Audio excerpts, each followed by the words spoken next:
BNP সরকারগুলো একজন পাহারা দিচ্ছে, আবার একজন এসে সরকার করছে। যে যার মাকে নিরাপত্তা দিতে পারে, যার মা সে আসতে পারে। জুলাই অভ্যুত্থান আমাদেরকে শিখিয়েছে ক্ষমতার কাছে বিক্রি হওয়া যাবে না। ছাপলা গলিতে ভোট দেওয়ার জন্য দর্শিত হতে হয়, এটাও কি ফ্যাসিস্টের লক্ষণ নাকি? কর্মী ধরে গলায় ছুরি। এই যে নির্বাচনের 24 ঘন্টা হয়ে গেল, 24 ঘন্টায় আমরা দেখতে পারলাম 2টা খুন, একটা ধর্ষণ। তারেক রহমান কি পারেনি একটা বিবৃতি দিতে? তাদের বড় বড় নেতাদের থেকে যখন জিজ্ঞাসা করা হয় যে আপনাদের এতগুলো কর্মী এই যে সন্ত্রাসবাদ করছে, ধর্ষণ করছে, মারছে, আপনারা কেন নিয়ন্ত্রণ করতে পারছেন না? তাদের নেতারা বলে যে আমাদের পাহাড় সমন্দর, আমরা কিভাবে নিয়ন্ত্রণ করব? তাহলে চিন্তা করেন, যে নেতা তাদের দলের কর্মীদেরকে নিয়ন্ত্রণ করতে পারে না, সে দেশের লক্ষ কোটি জনগণকে কিভাবে নিয়ন্ত্রণ করবে? আপনারা সামান্য একটা পুলিশের ভিডিও, একটা ফেক ভিডিওর প্রেক্ষিতে আমার সেই মা জননীর ভিডিওটা আপনারা ফেক বলতেছেন।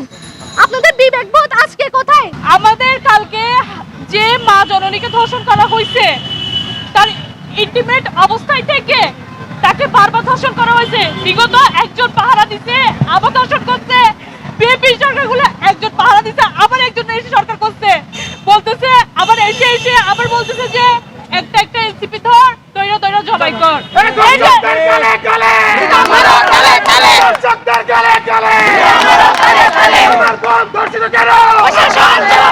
যে যার মাকে নিরাপত্তা দিতে পারে, যার মা সে আসতে পারে। আজকে যে আমরা এখানে আসছি, আমাদের নিরাপত্তাও কেউ দিতে পারবে না।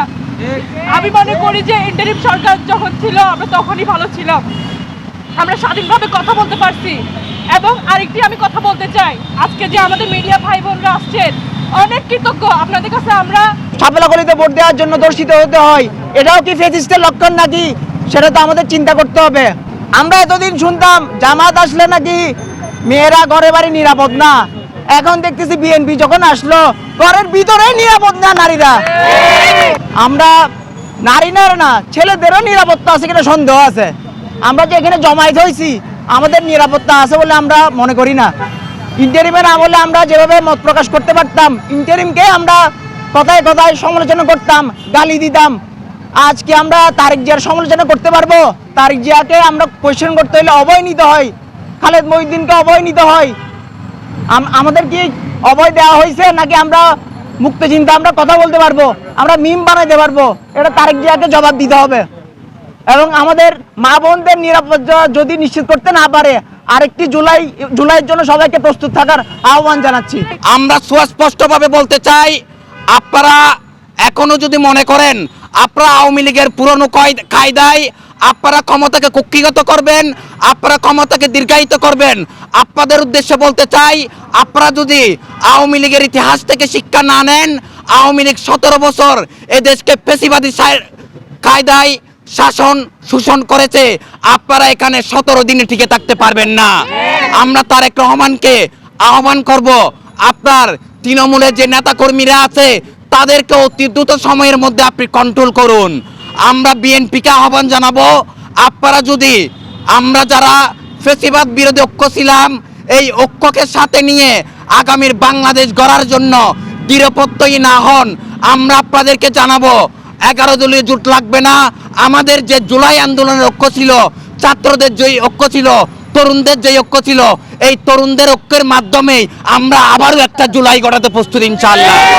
নোয়াখালীর সুবর্ণচরে যে ঘটনা ঘটেছিল, এর পরবর্তী সারা দেশে বিভিন্নভাবে প্রতিবাদে এখানে সবাই নেমে পড়েছিল। কিন্তু আমরা গতকাল যেটা দেখেছি, স্বয়ং নোয়াখালীর এসপি এখানে অতি উৎসাহী হয়ে কোনো ধরনের তদন্ত ছাড়াই দলীয়ভাবে এখানে প্রহসন করে দলীয় স্টেটমেন্ট দিয়েছে।